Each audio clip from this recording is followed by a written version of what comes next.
Outside of being the leader of the Alex Pereira hate club, Israel Adesanya has a fight with Dricus Du Plessis coming up in August, and the UFC hosted a surprise press conference last night about the fight where Dricus Du Plessis and Israel Adesanya were there, as well as Kai Kara-France and Steve Erceg. And guys, I'm not going to lie, this press conference was pretty dry, right? Despite there being a massive beef and a rivalry between Israel Adesanya and Dricus Du Plessis, it didn't really seem like there was much heat there. It was a very quiet room, there was not a crowd, and Kai Kara-France and Steve Erceg had absolutely no beef at all. But yeah, I thought it was a pretty boring press conference, not very interesting questions being asked, and to be fair, it was very last second. I'm sure not the regular media members were there, but I don't know, guys, I just wasn't feeling it. But there's definitely some takeaways. I'm going to talk about who is going to win. I think a lot of people are writing off Israel Adesanya, and I want to talk about that. But before we get into it, guys, I want to remind you guys, hit the subscribe button, like, comment, and share, guys. We are almost at 13K. You guys have been killing it with the sport. I seriously cannot thank you guys enough. And join the Discord server in the link in the description, because there we talk about fights, we give exclusive conversations and everything like that, so go click the link in the description. But yeah, like I said, the UFC had a press conference last night, a pre-sale press conference, because the tickets are going on sale this week, and it had all your main guys, as well as them teasing that there would be more fights announced. We heard that Tai Tuivasa and Jairzinho Rozenstruik's also going to be on the card, and yeah, this card is looking decent, don't get me wrong, but this press conference was just not it. But let's talk about the beef. What is the big deal? Like, how did we get to this point? Well, it all started in September of 2023, where we saw Sean Strickland beat Israel Adesanya in a massive upset. Nobody, including myself, thought Sean Strickland had a chance, and Sean Strickland went out there and not only won, but outclassed Adesanya, dropping him and just winning most of the fight. And because of this, Israel Adesanya decided to take some time off and yeah, just give him some space. It will come back to fight whoever had the title, and that person is Dricus Du Plessis, because Dricus Du Plessis, if you guys recall, did beat Sean Strickland in the beginning of the year by a razor close decision, and I scored the fight for Sean Strickland, but that doesn't really matter. It was still close, could have gone either way. And regardless, we are here at this point where Israel Adesanya is coming back now to fight Dricus Du Plessis, but this isn't just any regular matchup, because of course these two have an intense beef. It all started in the beginning of 2023, where Dricus Du Plessis claimed that he was the real African champion, saying how Kamaru Usman, Francis Ngannou, and even Israel Adesanya himself all moved away from Africa to train in other places, but he is the only person to actually be born in Africa and live in Africa. So Israel Adesanya was offended by this, as well as Kamaru Usman, and both guys kind of took it as Dricus Du Plessis trying to tear them down and trying to claim that they weren't real Africans. Well, I mean, did those belts ever go to Africa? As far as I know, it came to America and New Zealand.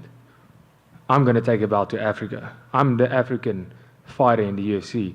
Myself and Cameron, we breathe the African air. We wake up in Africa every day. We train in Africa. We're African born. We're African raised. We still reside in Africa. We train out of Africa.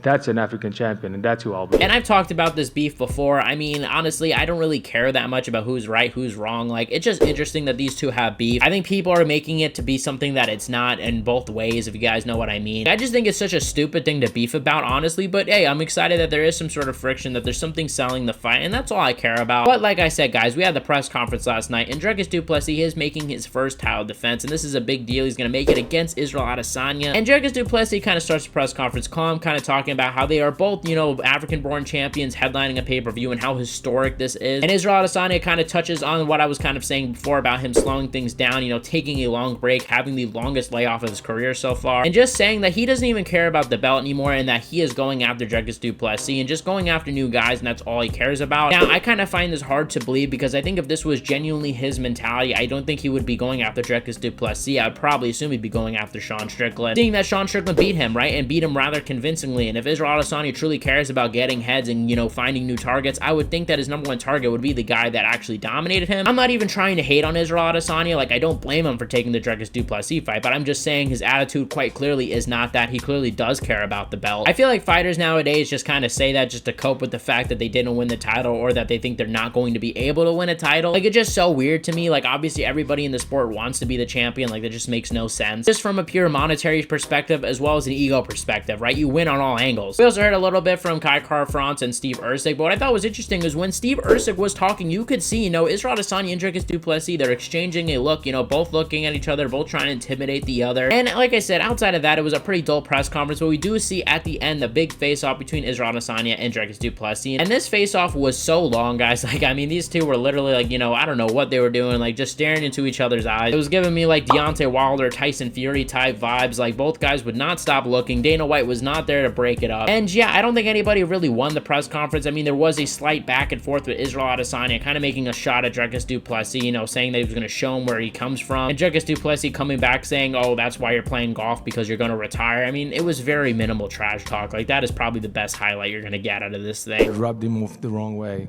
I don't care. I don't really give a fuck where he's from, but I'll show him who he is. Yeah, whatever that means.